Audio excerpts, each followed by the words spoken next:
"Dear me," thought Maya, after she had flown off. "Oh, dear me, I forgot to ask Mr. Peter about human beings. A gentleman of his wide experience could certainly have told me about them. But perhaps I'll meet one myself today." Full of high spirits and in a happy mood of adventure, she let her bright eyes rove over the wide landscape that lay spread out below in all its summer splendor. She came to a large garden gleaming with 1,000 colors. On her way she met many insects, who sang out greetings and wished her a pleasant journey and a good harvest. But every time she met a bee her heart went pit-a-pat. After all, she felt a little guilty to be idle, and was afraid of coming upon acquaintances. Soon, however, she saw that the bees paid not the slightest attention to her. Then all of a sudden the world seemed to turn upside down. The heavens shone below her in endless depths. At first she was dreadfully frightened. She thought she had flown too far up and lost her way in the sky.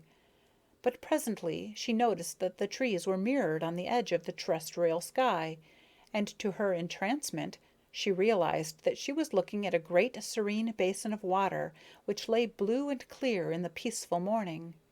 She let herself down close to the surface. There was her image flying in reflection, the lovely gold of her body shining at her from the water, her bright wings glittering like clear glass, and she observed that she held her little legs properly against her body, as Cassandra had taught her to do.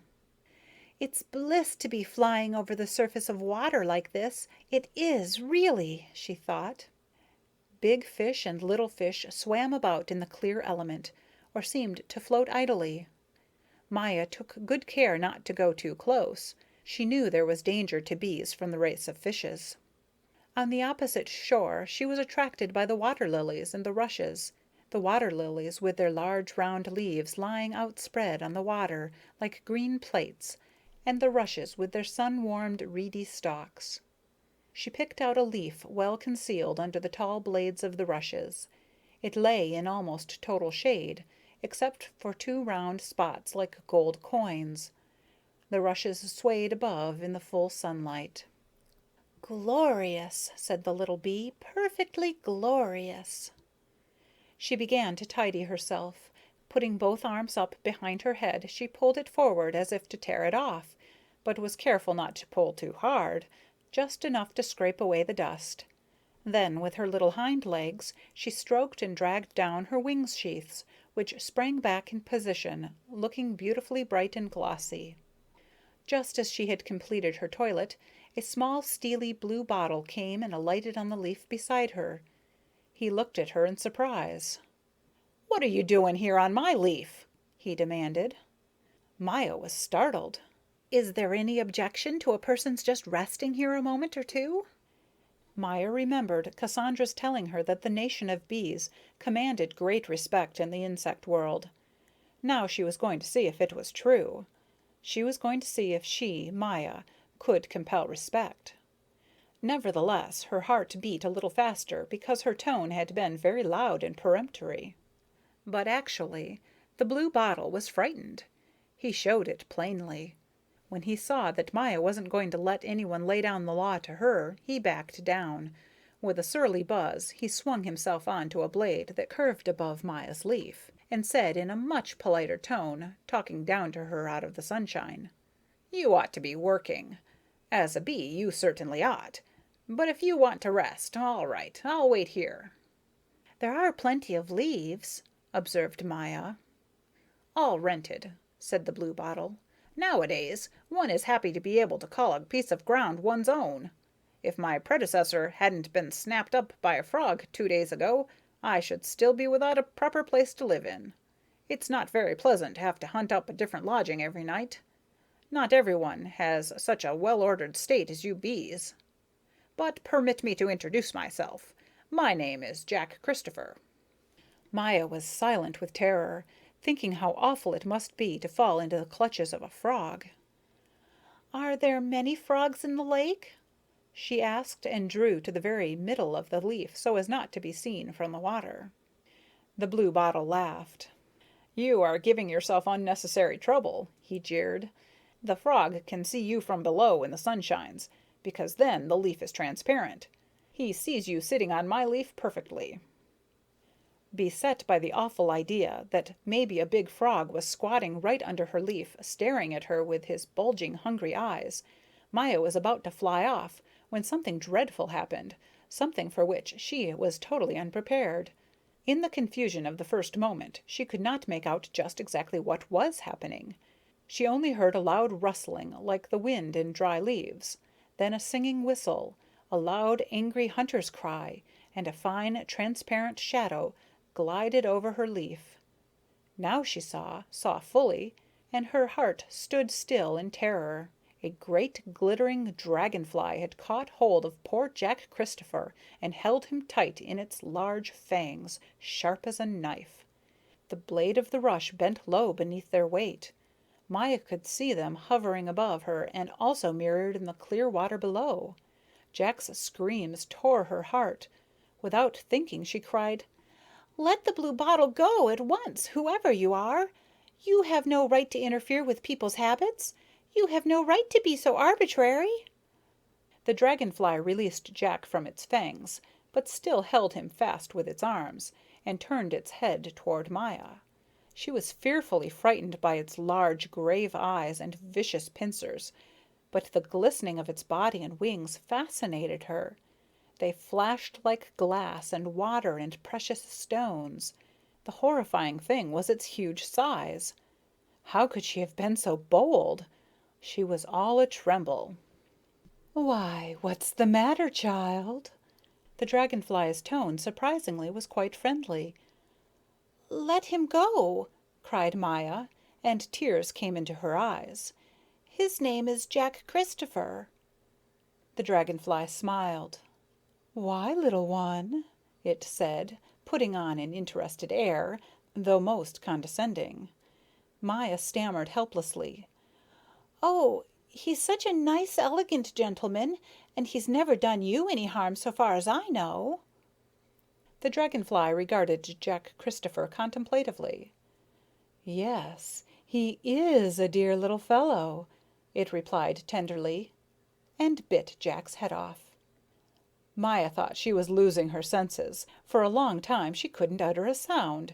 In horror she listened to the munching and crunching above her as the body of Jack Christopher, the blue bottle, was being dismembered. "Don't put on so," said the dragonfly with its mouth full, chewing. "Your sensitiveness doesn't impress me. Are you bees any better? What do you do? Evidently you are very young still, and haven't looked about in your own house. When the massacre of the drones takes place in the summer, the rest of the world is no less shocked and horrified, and I think with greater justification." Maya asked, "Have you finished up there?" She did not dare to raise her eyes. "One leg still left," replied the dragonfly. "Do please swallow it, then I'll answer you," cried Maya, who knew that the drones in the hive had to be killed off in the summer and was provoked by the dragonfly's stupidity. "But don't you dare to come a step closer. If you do, I'll use my sting on you." Little Maya had really lost her temper.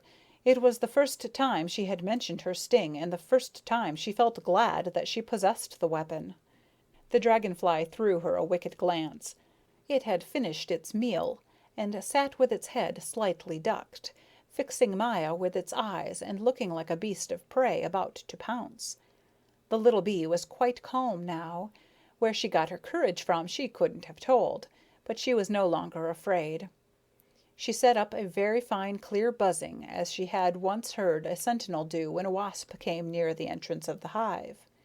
The dragonfly said slowly and threateningly, "Dragonflies live on the best terms with the nation of bees." "Very sensible in them," flashed Maya. "Do you mean to insinuate that I'm afraid of you? I of you?" With a jerk, the dragonfly let go of the rush, which sprang back into its former position, and flew off with a whir and sparkle of its wings, straight down to the surface of the water, where it made a superb appearance reflected in the mirror of the lake. You'd have thought there were two dragonflies. Both moved their crystal wings so swiftly and finely that it seemed as though a brilliant sheen of silver were streaming around them. Maya quite forgot her grief over poor Jack Christopher and all sense of her own danger. "How lovely! How lovely!" she cried enthusiastically, clapping her hands. "Do you mean me?" The dragonfly spoke in astonishment, but quickly added, "Yes, I must admit I am fairly presentable. Yesterday I was flying along the brook, and you should have heard some human beings who were lying on the bank rave over me." "Human beings!" exclaimed Maya. "Oh my! Did you see human beings?" "Of course," answered the dragonfly, "but you'll be very interested to know my name, I'm sure. My name is Loveydear, of the order Odonata, of the family Libellulidæ." "Oh, do tell me about human beings," implored Maya, after she had introduced herself. The dragonfly seemed won over. She seated herself on the leaf beside Maya, and the little bee let her, knowing Miss Loveydear would be careful not to come too close. "Have human beings a sting?" she asked. "Good gracious, what would they do with a sting? No, they have worse weapons against us, and they are very dangerous. There isn't a soul who isn't afraid of them, especially of the little ones whose 2 legs show, the boys." "Do they try to catch you?" asked Maya, breathless with excitement. "Yes. Can't you understand why?" Miss Loveydear glanced at her wings.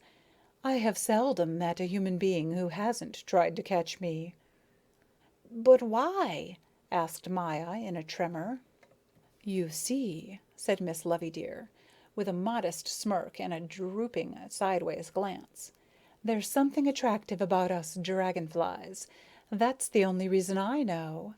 Some members of our family who let themselves be caught went through the cruelest tortures and finally died."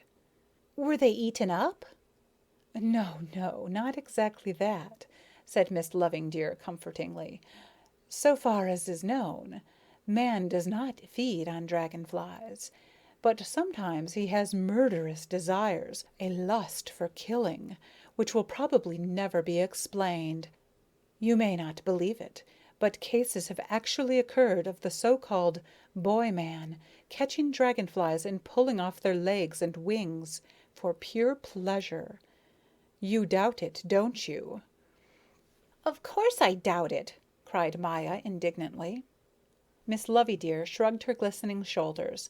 Her face looked old with knowledge. "Oh," she said after a pause, grieving and pale, "if only one could speak of these things openly.